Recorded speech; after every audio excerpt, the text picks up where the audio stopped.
بسم اللہ الرحمن الرحیم۔ السلام علیکم۔ آج اس ویڈیو میں ہم حروف علت کو گرانے کے بارے میں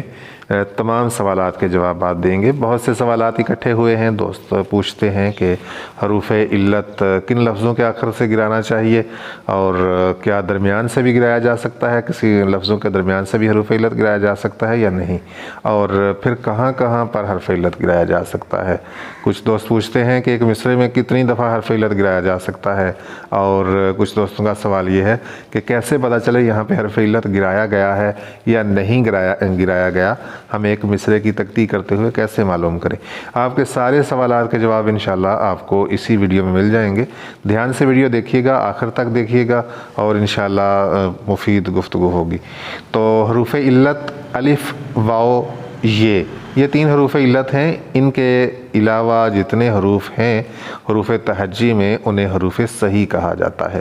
تو ان حروف کو شاعری میں گرانا جو ہے وہ درست ہے۔ اور کن لفظوں کے آخر سے گرانا درست ہے؟ پہلے میں یہ عرض کر دوں کہ لفظوں کے درمیان سے حروف علت گرانا یہ درست نہیں ہے۔ لفظوں کے درمیان سے حروف علت گرانا درست نہیں ہے۔ لفظوں کے درمیان صرف وہ حروف علت گرائے جا سکتے ہیں جو الفاظ کثیر الاستعمال ہونے کی وجہ سے جن میں حرف علت گرانا رائج ہو چکا ہے، جیسے لفظ ہے تیرا، میرا، تیرے، میرے، اور کچھ الفاظ اس سے ہٹ کر ہیں، جیسے دوبارہ اس کی واو جو ہے وہ گرائی جاتی ہے، تیرا میرا کی یہ گرائی جاتی ہے درمیان سے، اور لفظ نگاہ تو اس کو الف گرا کر نگہ بنایا جاتا ہے، نگاہ، اور اسی طرح ماہ کو ماہ بنایا جاتا ہے الف گرا کے۔ تو ایسے الفاظ جن کے درمیان سے حروف علت گرتے ہیں ان کا جو ہے متبادل املا لکھا جاتا ہے۔ متبادل املا جن میں رائج ہے ان میں لکھنا چاہیے تاکہ پتہ چلے کہ ان کے درمیان سے حرف علت گرا ہے۔ تو جیسے دیکھیں تیرا کو ہم جب اس کا یہ گراتے ہیں تو تیرا لکھتے ہیں، تے، رے اور الف، اس میں یہ نہیں لکھتے۔ اسی طرح سے نگاہ کو جب ہم نگاہ لکھتے ہیں تو ہم اس کا الف نہیں لکھتے۔ اسی طرح سے جب ماہ کو ماہ لکھتے ہیں تو ہم اس کا الف نہیں لکھتے۔ سپاہ سے سپاہ، اور دوبارہ سے دوبارہ، تو دیوانہ سے دیوانہ، دیوانہ سے دی کو یہ جو ہے دال کے بعد اس کو بھی گرایا جا سکتا ہے۔ تو ان چند الفاظ کے درمیان سے حرف علت گرایا جا سکتا ہے۔ ایک اور لفظ ہے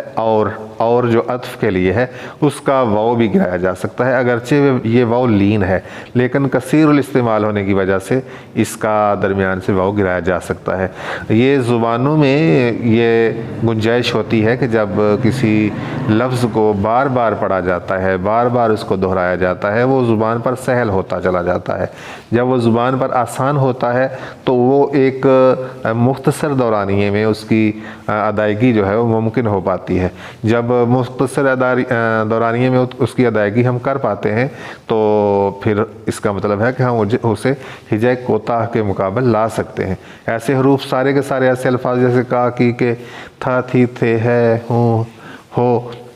تو یہ الفاظ ایسے ہیں جن کا استعمال بہت زیادہ ہے، تو یہ زبان پر رواں ہو چکے ہیں، تو انہیں مختصر دورانیے میں ادا کرنا، وقت کے مختصر دورانیے میں ادا کرنا بہت آسان ہے، تو اس لیے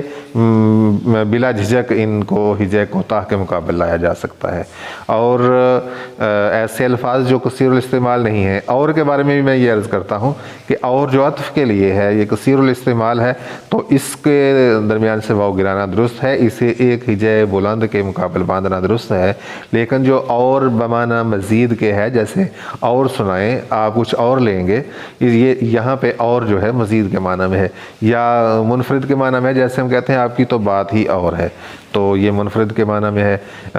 اس سے ہٹ کر بھی استعمال ہوتا ہے، آپ کسی اور سے پوچھ لیجئے، کسی دوسرے سے پوچھ لیجئے، تو ان معنوں میں یہ کثیر الاستعمال نہیں ہے، تو اس لیے ان معنوں میں جو جب ہم استعمال کریں گے لفظ اور کو تو اس کا پورا وزن استعمال کریں گے، وہ ایک ہجے بلند اور ایک ہجے کوتاہ کے مقابل برابر ہوگا، یعنی دال الف، دو ایک کے برابر ہوگا۔ تو جب ہم اسے عطف کے لیے لائیں گے تو وہاں پہ ہم اسے صرف ایک دال کے برابر، ہجے بلند کے برابر لا سکتے ہیں۔ تو دوسرے سوال کی طرف بڑھتے ہیں، کن لفظوں کے آخر سے حرف علت گرایا جا سکتا ہے؟ الفاظ جو ہیں، سب سے بنیادی بات وہ یہ آپ نے یاد رکھنی ہے کہ لفظ کے آخر سے جس کے آخر سے بھی ہم حرف علت گرا رہے ہیں وہ اس کا مکمل طور پر اس کی ادائیگی ہو رہی ہو، اور اس کی آواز سن کر حرف علت گرانے کے بعد جو آواز اس سے برآمد ہو رہی ہے وہ سن کر اس لفظ کو آسانی سے سمجھا جا سکتا ہو۔ اگر اس کی تفہیم میں ذرا سا بھی کوئی خلل آ رہا ہو تو وہاں سے حرف علت گرانا درست نہیں ہے۔ تو اس میں ایک موٹی سی تقسیم کی گئی ہے، وہ یہ کہ حروف جو فارسی اور عربی کے الفاظ ہیں ان کے آخر سے حرف علت نہ گرایا جائے، اور جو ہندی کے الفاظ ہیں، اردو کے اپنے الفاظ ہیں، آخر سے حروف علت گرانا درست ہے۔ اور جو ہندی یا اردو کے افعال ہیں ان کے آخر سے حرف علت گراتے ہوئے بھی ذرا احتیاط سے کام لینا چاہیے، وہاں پہ اچھی طرح سے اس کی آواز کی جانچ کر لینی چاہیے کہ اس سے برآمد ہونے والی آواز پوری طرح سے لفظ کی تفہیم اس سے ہو رہی ہے یا نہیں ہو رہی۔ یہ چیز آپ سامنے اس کے رکھتے ہوئے اس کا حرف علت گرائیں گے۔ فارسی کے لفظ کی مثال دیکھیں، لفظ ہے خدا، تو جب ہم اس کا الف گرائیں گے تو اس کی آواز آئے گی خدا، تو خدا سے کچھ سمجھا نہیں جا سکتا، تو یہ پوری طرح لفظ جو ہے یہ تفہیم اس کی نہیں ہوتی کہ کیا کہا جا رہا ہے، تو اس صورت میں ہم اس کا الف جو ہے وہ نہیں گرائیں گے۔ یہ بھی بات ذہن میں رہے، کچھ دوست ہیں وہ اپنے ذہن میں تو حرف علت کو گرا لیتے ہیں کہ ہم نے اسے یہاں سے گرایا ہے، لیکن پڑھتے ہوئے وہ اس لفظ کو ادا کر رہے ہوتے ہیں۔ جیسے کوئی لفظ خدا کا جو دا ہے اسے وہ ہجے کوتاہ کے مقابل لے آئے، لیکن پڑھتے ہوئے وہ لفظ خدا پڑھے۔ اگر پڑھتے ہوئے وہ لفظ خدا پڑھ رہا ہے تو اس کا مطلب ہے کہ اس نے حقیقت میں حرف علت کو نہیں گرایا، اگرچہ اس نے اسے ہجے کوتاہ کے مقابل باندھا ہے، لیکن اس کے باوجود وہ پڑھتے ہوئے اسے ادا کر رہا ہے، تو وہ بے وزن ادا کر رہا ہے، وہ ردم جو ہے بحر کا اس سے باہر جا رہا ہے۔ تو اس لیے جہاں سے ہم حرف علت گرائیں وہاں اس حرف علت کی ادائیگی بھی نہیں ہونی چاہیے۔ اسی طرح دیکھیں عربی کا لفظ دیکھ لیں وفا، تو وفا اگر ہم اسے کریں تو اس کی تفہیم جو ہے یہ ممکن نہیں ہے۔ وفا کچھ ایسا لفظ نہیں ہے جس سے ہم وفا کو پا سکیں، ٹھیک ہے، وفا کا معنی مفہوم اس سے ہم اخذ کر سکیں، تو اس لیے فارسی اور عربی الفاظ میں پرہیز کرنا چاہیے، یا کم از کم ان کی اچھی طرح سے ادائیگی کر کے جانچ پڑت کر لینی چاہیے کہ یہاں سے اس کی ایک تو ادائیگی زبان کے لیے آسان ہے، اور دوسرا تفہیم اس کی سنتے ہوئے بہت آسانی سے ہو رہی ہے۔ اور پھر سوال ہے کہ ہم ایک مصرعے میں کتنی دفعہ حرف علت گرا سکتے ہیں، تو اس کی کوئی خاص تعداد مقرر نہیں ہے۔ ایک تو جو کثیر الاستعمال الفاظ ہیں جنہیں بلا جھجک حرف ہجے کوتاہ کے مقابل لایا جا سکتا ہے، وہ تو ایک مصرعے میں 2 3 4 دفعہ بھی گر جائیں ان کا حرف علت تو فرق نہیں پڑتا، جیسے کا، تھی، تھا، تھی، تھے، ہے، ہوں، تو ان میں فرق نہیں پڑتا۔ لیکن جن لفظوں میں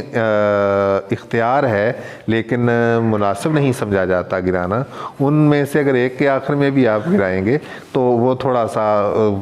مصرعے پر جو ہے وہ بوجھل ہوگا، اور اگر آپ ایک سے زیادہ گرا لیں گے تو پھر روانی بہت ہی متاثر ہو جائے گی۔ تو اس لیے مناسب ہے کہ آپ لفظ کی روانی پر دھیان دیں، آپ لفظوں کی آوازوں کو پہچانیں۔ سب سے ضروری اور اہم بات یہ ہے کہ لفظوں کی آوازیں جو ہیں وہ ایک خاص ایک روانی کے ساتھ اور بالکل تسلسل کے ساتھ ادا ہونی چاہیے، ان میں کہیں رکاوٹ نہ آئے، تو یہ چیز ہے اس میں۔ باقی مصرعے میں کوئی تعداد مقرر نہیں ہے کہ آپ 2 دفعہ گرا لیں، 3 دفعہ گرا لیں، 4 دفعہ گرا لیں، کوئی تعداد مقرر نہیں ہے، لیکن کم سے کم گرانا چاہیے، کم از کم ایسے لفظوں میں جن میں گرانا معیوب سمجھا جاتا ہے۔ بعض ایسے الفاظ ہیں کہ ایک ہی بار آپ گرائیں گے، ایک ہی لفظ کے آخر سے آپ حرف علت گرائیں گے تو وہ اسی سے مصرعہ بوجھل ہو جائے گا اور وہ عیب شمار ہوگا جب وہ مصرعے کی روانی متاثر ہو جائے گی۔ تو اس لیے لفظ مصرعے کی روانی پر منحصر ہے، بعض اوقات ایک سے زیادہ بار بھی گرا سکتے ہیں، اور بعض اوقات ایک دفعہ گرانے سے بھی مصرعہ بوجھل ہو جاتا ہے۔ تو اس کے علاوہ ایک سوال یہ ہے کہ کیسے پتہ چلے کہاں کہاں پہ حرف علت گرا ہے اور کہاں پر نہیں گرا، یا اس طرح سے سوال کر لیں بھائی کہاں کہاں پہ حرف علت گرانا چاہیے اور کہاں پر نہیں گرانا چاہیے۔ یہ سوال عام طور پر ان دوستوں کے ذہن میں آتا ہے جو بحر کے تصور سے ناآشنا ہے۔ بحر ایک ایک پیمانہ ہے جس میں ہم کسی مصرعے کو پرکھتے ہیں۔ پہلے سے بحر کے اندر ہجے کوتاہ اور ہجے بلند کی نشستیں جو ہیں وہ مقرر ہو جاتی ہیں کہ یہاں پہ ہجے بلند ہوگا، یہاں پہ ہجے کوتاہ ہوگا۔ آوازیں جب آنا شروع کریں گی، جب ہم مصرعہ شروع کریں گے، پہلی آواز ہمیں بلند رکھنی ہے یا کوتاہ رکھنی ہے، چھوٹی رکھنی ہے یا بڑی رکھنی ہے، یہ بحر نے پہلے سے طے کر دیا ہوتا ہے۔ تو اب اگر پہلی آواز جو ہے بحر نے یہ طے کی ہے، جیسے فاعلات مفاعل فعلا، اس میں پہلی آواز بلند ہے اور کوتاہ بھی لائی جا سکتی ہے۔ یا ہم کسی ایسی بحر کی مثال لیتے ہیں جس میں دوسرا آپشن نہیں ہے، جیسے مفاعل 4 دفعہ، 3 دفعہ یا 2 دفعہ، یا مفاعل کی کوئی بھی بحر آپ لے لیں، تو اس میں پہلا ہجا کوتاہ ہے، تو ابتدا میں آنے والا ہر حرف، ہر لفظ، ہر آواز، اگر اس آواز کے ساتھ حرف علت ہے دوسرا، تو وہ حرف علت گرایا گیا ہوگا، کیونکہ یہ بحر حرف ہجا کوتاہ سے شروع ہو رہی ہے، تو اس کے مقابل آنے والا ہجا جو ہے وہ ہجا کوتاہ ہوگا۔ تو جب ہم بحر کے تصور سے آشنا ہوتے ہیں، پھر ہمیں پتہ ہوتا ہے کہ کہاں پہ حرف علت گرایا گیا ہے، کیونکہ جب حرف علت والا لفظ یا حرف علت والی آواز کسی ہجے کوتاہ کے مقابل لائی جا رہی ہے، تو اس کا مطلب ہے کہ وہاں سے حرف علت گرایا گیا ہے اور اسے ہجے کوتاہ بنایا گیا ہے۔ اور اگر ایسا لفظ اور ایسی آواز کسی ہجے بلند والے لفظ کے مقابل آ رہی ہو، تو وہاں پہ سمجھا جا سکتا ہے کہ یہاں پہ حرف علت نہیں گرایا گیا، حرف علت کو ادا کرنا ہے تاکہ آواز کا دورانیہ تھوڑا طویل ہو، تو طویل دورانیے کی آواز کو ہجے بلند کہتے ہیں۔ ہجے بلند اور ہجے کوتاہ کا بنیادی جو تصور ہے اور اس کی مکمل معلومات ہے، وہ سبق کے پہلے 2 اسباق میں بہت تفصیل سے ذکر کی گئی ہے، اور ایک بالکل نئے شخص کے لیے بھی بڑی آسانی سے وہاں سے سمجھا جا سکتا ہے۔ آپ اگر یوٹیوب پر پوئٹری لرننگ فرسٹ لیسن لکھ کر سرچ کریں تو وہ ویڈیو آ جائے گی۔ پہلا اور دوسرا سبق ہجے کوتاہ اور ہجے بلند کے بارے میں ہے، اور مکمل کورس انہی 2 بنیادوں پر، انہی 2 لفظوں کی ہجوں کی بنیاد پر مکمل کورس ترتیب دیا ہے، کوئی مشکل اس میں اصطلاحات جو ہیں وہ شامل نہیں کی۔ تو آپ جو دوست اس تصور سے، بحر کے تصور سے یا ہجے بلند اور ہجے کوتاہ کی پہچان میں کسی قسم کی غلطی محسوس کرتے ہیں، تو وہ لیکچر جو ہے وہ ضرور دیکھیں۔ 10 اسباق ہیں، گھنٹے 1.5 میں آپ مکمل اسباق دیکھ پائیں گے، اور شاعری کے متعلق آپ کی جو چیزیں ہیں وہ انشاءاللہ ساری درست ہو جائیں گی۔ حروف علت کے بارے میں یہ سوالات جو ہیں مختلف ویب سائٹ سے یا بعض اوقات فیس بک پر جو کیے جاتے ہیں، ان کے حوالے سے میں نے یہ گفتگو کی ہے۔ امید ہے آپ کو یہ گفتگو پسند آئی ہوگی۔